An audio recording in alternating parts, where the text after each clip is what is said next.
Hi friends, வீடே ஓன்னு கிடக்கு, ஒரு சத்தத்தை கூட காணோம், அப்படி ஓன்னு கிடக்கு. நிஷா நல்லா தின்னு விட்டு மலை மாடு மாதிரி பிறண்டு கிடக்குறா. புருஷனை வாடா போடான்னு கூப்பிடுறா. நீங்க எல்லாம் உங்க புருஷனை எப்படி கூப்பிடுவீங்க? வாடா போடான்னு கூப்பிடாம ரோட்ல போறவனை கூப்பிட்டா செருப்பா கலட்டி அடிப்பான். அவனை எப்படி கூப்பிட முடியும்? புருஷனே இதுக்கே செருப்பு கழட்டி அடிக்கணும். அதுக்குதான் உங்களை கூப்பிடணும். தின்னு விட்டு படுத்து கிடக்குறா. ஏன்னா பிள்ளைங்க எல்லாம் ஸ்கூலுக்கு ஜாலியா இருக்கா. பிள்ளைங்கெல்லாம் ஸ்கூலுக்கு போயிடுச்சு மாதிரி சொல்றாரு.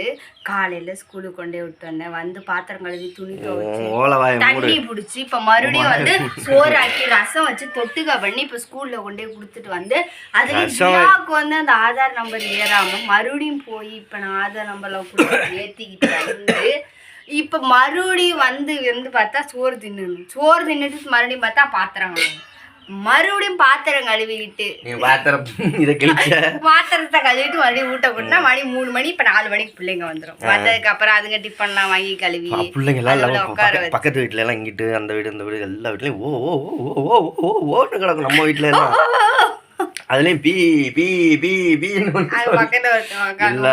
எல்லாம் இந்த பிள்ளைங்கலாம் நம்ம பிள்ளைங்கலாம் விளையாடுதா. இப்போ ஒரு சவுண்டு கூட இல்லாம அந்த இலவு வீடு எப்படி இருக்கும் அந்த மாதிரி இருக்கு வீடு.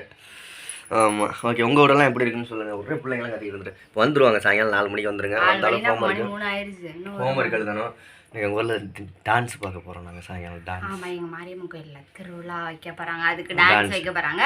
தியாவுக்கு வந்து யூனிஃபார்ம் பாவாடை சட்டையும் அப்புறமேட்டு புக்கும் கொடுத்துருக்காங்க. நம்ம அதை நெக்ஸ்ட் விழாக்கில் பார்க்கலாம்.